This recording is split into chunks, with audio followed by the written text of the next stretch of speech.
Hello and welcome back to Ask OIT. If you know anything about OIT, know that we're here to help. We understand technology can be intimidating. There's always something new like a gadget, app, or tool to learn, and we recognize that it can be hard to keep up with. But we want to help make technology less intimidating.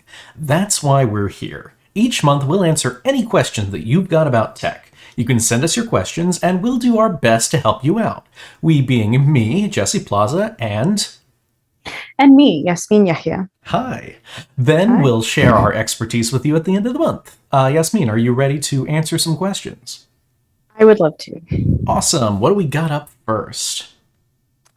Well, we have a question about student discounts.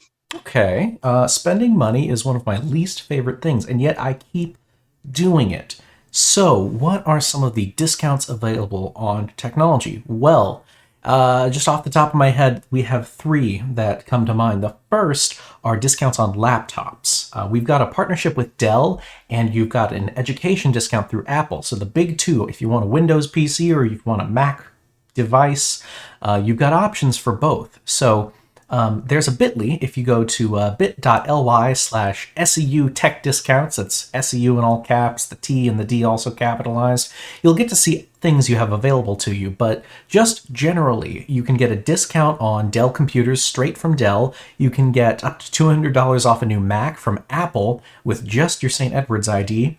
For the duration of your time here, and this goes to anyone who works here as well, you can get Office 365. That's Word, PowerPoint, Excel, the whole nine yards for free. And if you want access to the Adobe Creative Suite, say you want to go Photoshop yourself, or edit some PDFs, or make videos, or record a podcast, you can access that through any on-campus computer lab computer. So those are just some of the things you can get for free or at a discount, but check our support page. Just search discounts on support.stedwards.edu, and you can get kind of a list of what's available at the time, because this sort of thing changes every now and then. And how do those partnerships with Apple and Dell play into our minimum technology requirements? Yes. So it is fall 2021. And so one of the new things from the university is we've set some minimum requirements for technology. Face it, we are only becoming more and more reliant on the internet and the various things that connect us to it. And so we have now mandated that everybody have a device that can do that. For most people, that's not going to be a big deal. I think it's been a stereotype of starting college for the past decade, like, oh no, I got to go get a laptop. But now we've kind of just defined out some minimum requirements. Again, those are going to be on our support page, and for anyone who's coming to the university and registering for classes, that'll also be shared with you. But all we're really looking for is that you've got a laptop or a desktop with a newer version of Windows or Mac OS, and that it's got enough hard drive space for you to be able to install apps, and that it's got enough RAM to run. If you have a working computer that you can download stuff on, you can do Zoom calls on it, you're good to go. As you know, Canvas will run on anything down to your phone, and if you're in a specialized program like our new animation program or some of the computer science things where you need specialized apps and tools, we generally have computer labs available for those specialized programs. But of course, a communication major and a game studies major may want slightly different computers. Or the game studies major really wants, some time to be disconnected on their off time, and the communication major is a big gamer and they want like a big gaming laptop. So you can find those minimum requirements on our website at support. You can just search for technology requirements, that'll pop up. But if you have a computer and it works and you can update it and you can download stuff on it, you're probably already there with our requirements. Excellent. And you mentioned that anyone can access the Adobe Creative Cloud through our on-campus computers. Yes. How would somebody access our on-campus computers? Where can they find those labs? Yeah, so we've got computer labs in Ragsdale, in Johnson Hall, not the dorm part, of course, so you can actually, get in and do stuff. Trustee Hall, and of course the Library Commons. Big row of computers, we got them upstairs as well. And that's for anybody that's on campus. But what if you're off campus? What if you're remote? What if you're visiting your parents 2,000 miles away, and oh no, you left your laptop in your dorm. All you've got is their old 10-year-old gateway and it can't do anything. Well, we also have virtual access to our computer labs. This is, and I'm sure you're noticing a trend here, something you can find on support.stedwards.edu. If you search for computer labs or virtual labs or something like that, it all comes up. But essentially, if you have even the oldest potato of a computer, you can use remote access tools to access our computer lab computers, Windows and Mac OS, remotely. We've got a small bank of computers that are meant for exclusively remote access, and any of them in the computer labs that aren't being used, you're welcome to connect to 24/7. So say you need to do this really intense data mapping project on ArcGIS because you're in the natural sciences program, but you don't have a computer strong enough to run it, or it's not working right. Well, just remotely access a computer lab over in John Brooks Williams South that has the tool, use the tool, and get your work done. Save your info to Box or Google, and then just log out.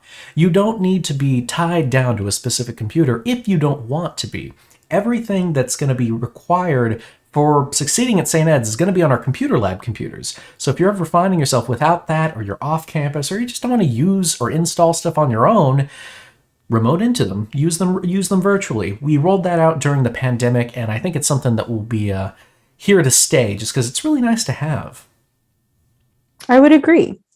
And just for any new or incoming freshmen, for example, where would they be able to go to print? Oh God, printing. How about we just nod? It's 2021. Can we go paper free? Okay, no, we can't.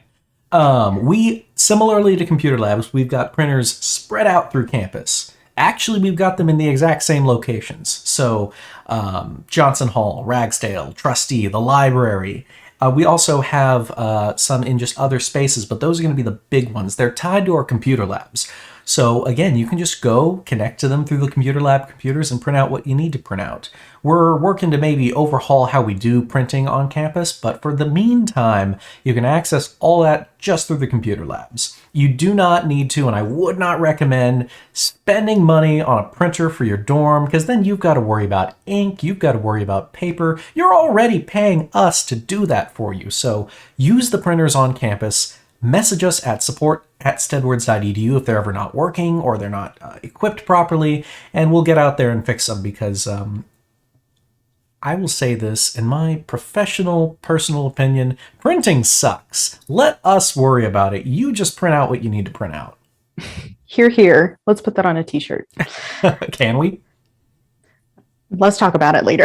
Great. I've got a project for our new student designer. Well, you've given us a lot of really great information, Jesse, about discounts and what people really need to know about starting life on the hilltop in terms of technology. Do you have any remaining advice for, anyone new to the Hilltopper community? Yeah, so whether you're new, or you're going to be on campus for the first time, because we've all been fighting for our lives the past year and a half, get going on campus. Do stuff. Talk to people. One of my favorite things about St. Edward's is resources are there for people who reach out and grab them. And speaking of technology resources, there's things like LinkedIn Learning, where you can, supplement instruction with e-learning. If you ever had podcasts advertising lynda.com, that's what it is. LinkedIn bought them, and now it's called LinkedIn Learning. You can learn everything from basket weaving to programming on there, and through your St. Edward's account, you've got unlimited access. So you can set that up. You can look it up on our support page, just LinkedIn Learning, on how to start an account there. But when I started working here, I did not know anything about Photoshop or Premiere Pro. The Adobe apps are complicated and they're always changing, so I did some lynda.com courses, and now here I am using these products to make a podcast. So it's just a fun thing. You can do it for academic or personal purposes. We don't care. We just want you to have access to them. And then I guess besides that, ask for help when you need it. I mean that academically and technologically. We've been talking about our support page this whole episode, and I do mean it that you can reach out to us at pretty much every time, anytime. So just go to support.stedwards.edu, search our knowledge base. If it's not fixing what's wrong. You can open up a chat case during regular business hours, or you can submit a ticket through email, and our student staff will get back to you and help you get what you need. So I think that goes for many, many different places at on the hilltop besides us here in OIT. We all want y'all to succeed. So reach out, use those resources. You are already paying for them from a cynical perspective. So, get your money's worth. Nice. Yeah. What I've been telling students at orientation, whether it's regarding technology or just getting involved, just tell someone what you want to do. Most likely, because St. Edward's is such a small community, we know someone who can help you, even if it's not ourselves. Yes. So thank you for that. Yes, I've found as an introvert, a recovering introvert, the biggest barrier to success, at least on this campus, is getting up and trying to do what I want to do. When I would finally get over myself and talk to people and look for resources to get something done, that was never the hard part. But I'm sure there are much more well-adjusted and sociable people than me. Well, I think that's it for our questions. Anything else you needed to add, Jesse? No, I guess thanks for writing in for this month's Ask OIT, and you can ask us anything. It's like a Reddit AMA, though there are no rewards and no snarky comments mostly. But if it's robots, tech accessories, cybersecurity, we want you to pick our brains. It doesn't even have to be necessarily work or school related. I like to rant about how, insert tech company here is about to bring about the apocalypse. We're really just happy to take and answer your questions. But in between that, if you ever want to get in touch with us, follow us on Twitter and Instagram. That's at SEU_OIT. We've got tech tips there. We've got friendly heads ups about things that are changing. We do giveaways. There are free shirts. Maybe we'll have a shirt about how printing sucks this time next month. You never know. And then, like I said before, always visit support.stedwards.edu when you need technical assistance. It's available 24/7, goes down less than once a year on average. And you can contact us, put in a ticket, read our support pages, anything you need there. That is basically your one-stop shop for technical resources on the Hilltop. Make use of it if you need it. But other than that, I guess we'll see you next month. All right. Thank you, Jesse. Have a good one, y'all.